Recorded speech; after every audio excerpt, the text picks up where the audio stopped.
que asume que un todo racionalizado, en tanto que toda la existencia universal es sometida y explicada desde el alcance de la razón, como Dios, el mundo, las cosas, el hombre. Hoy todo puede ser comprendido y está al alcance de la racionalidad del conocimiento humano. Puede ser conocido por el pensamiento, por supuesto, pudiendo dar cuenta de su conocimiento y su verdad. Así se pensó que nada podía escapar a la razón y que todo podía ser abarcado y comprendido sobre el mecanismo racional. El conocimiento humano podría alcanzar así en todos los campos la misma certeza que alcanza en el conocimiento matemático, y de este conocimiento había dicho Galileo que igualaba al conocimiento de Dios. La razón elevada a su máxima expresión divina avalaba la certeza de poder alcanzar la verdad, particularidad que no fue otorgada a los sentidos.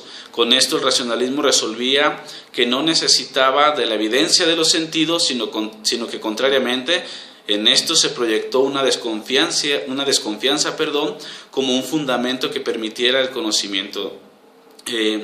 Cito al racionalismo, en el que se dice que el racionalismo se postula como un permanente escepticismo respecto al valor de la experiencia. El racionalista argumenta que la experiencia solo provee resultados ambiguos y oscuros. En particular, únicamente puede mostrar la apariencia de las cosas y guarda silencio en cuanto a la realidad.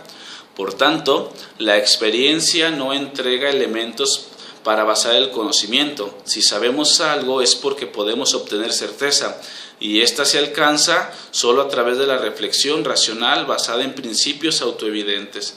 Por ende, el verdadero conocimiento es el conocimiento a priori, conocimiento cuya justificación puede obtenerse solo mediante el razonamiento. Para estos racionalistas, la razón toma un carácter metafísico trascendental, es decir, la realidad solo puede ser explicada desde el ejercicio racional que la mente posibilita. Lo que pretende el racionalismo es evidenciar que el conocimiento verdadero solo es posible mediante una fundamentación racional y que por tanto los sentidos son insuficientes para garantizarlo. Solo la razón sabe lo que es verdaderamente real, reformulando una diferencia entre apariencia y realidad. El resultado práctico fue que el conocimiento sería una derivación de procesos racionales y no de procesos sensitivos. El racionalista defenderá que el mundo sensible de la experiencia solo es apariencia y que lo que se obtiene de ella no corresponde con la realidad. ¿Por qué es importante todo lo que hemos dicho hasta aquí de la modernidad y el racionalismo y esta pequeña conceptualización de los fundamentos cartesianos? Bueno, pues porque los planteamientos cartesianos delinean la reflexión filosófica de Spinoza en el sentido que retoma Spinoza de Descartes, su método geométrico matemático para construir su filosofía, en que asume como importante las bases racionalistas para el conocimiento, en que sus reflexiones abarcan contenidos como la certeza, el alma, el pensamiento, el cuerpo, la verdad, el error, los accidentes, la existencia, la esencia de Dios, la relación de Dios con los modos, las causas y otros conceptos que Descartes manejó en su filosofía. Todavía más, porque al presentar puntos tan relevantes de la modernidad y el racionalismo, ayudará a distinguir cómo Spinoza, de alguna manera, si bien tiene similitud con los planteamientos de Descartes, por otro lado se separa de él filosóficamente en muchas connotaciones, es decir, en significados. El uso y los resultados de las directrices generales que estableció Descartes no son asumidos del todo por Spinoza. Pensemos, por ejemplo, en el sentido que Descartes estableció el yo, en el que el yo asume la primacía del ser. Para Spinoza no es así. Para Spinoza la primacía del ser lo va a asumir Dios a la substancia infinita.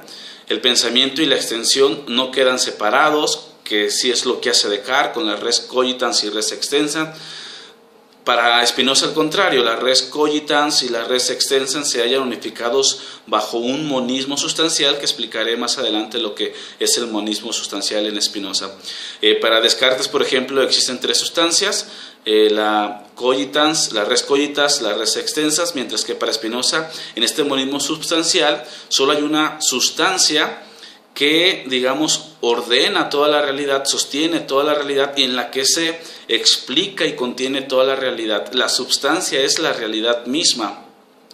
La similitud que guardan ambos filósofos en el concepto de sustancia consiste en la definición que de esta dan, o sea, a saber que la sustancia no requiere más que de sí misma para existir. Tanto Descartes como Spinoza pensaron esto, pero la connotación que sustenta el fundamento del ser en Descartes va a no estar completa en la definición, según comparando a Spinoza, porque, bueno, es verdad, para ellos Dios es el único que no ha sido creado, pero admitir esto implicaba un riesgo para Descartes, que tuviera que unificar la sustancia divina con lo creado, lo que le llevaría a un panteísmo que Descartes no estaba dispuesto a asumir, pues conservaba la postura de la tradición medieval que dictó que Dios crea el mundo y se distingue al mismo tiempo de él.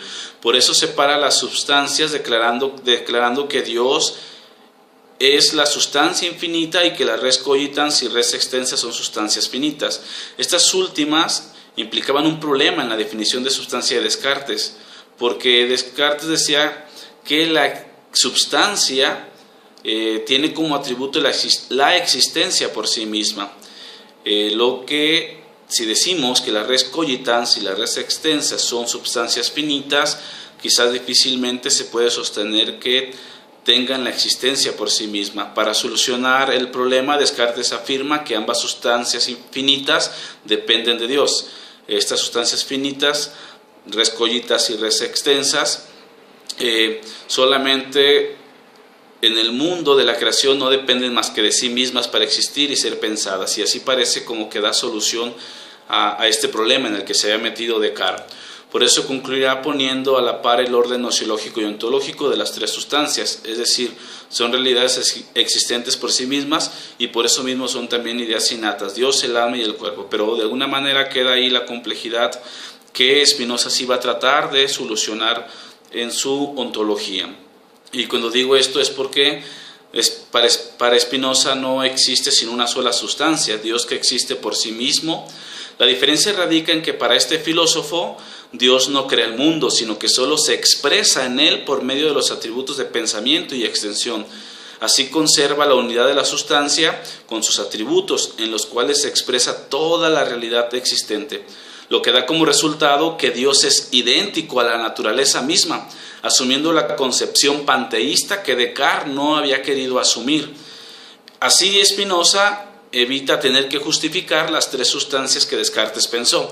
Por supuesto que esto implicó a Spinoza dar razón de la unidad sustancial en la multiplicidad de las cosas de la naturaleza, y de verdad que elabora Spinoza, sobre todo en su ética, un gran esfuerzo por sustentar esta concepción panteísta. Bueno, hasta aquí les dejo el primer video de introducción y enseguida comenzaremos con el video de la metafísica, ontología de Spinoza.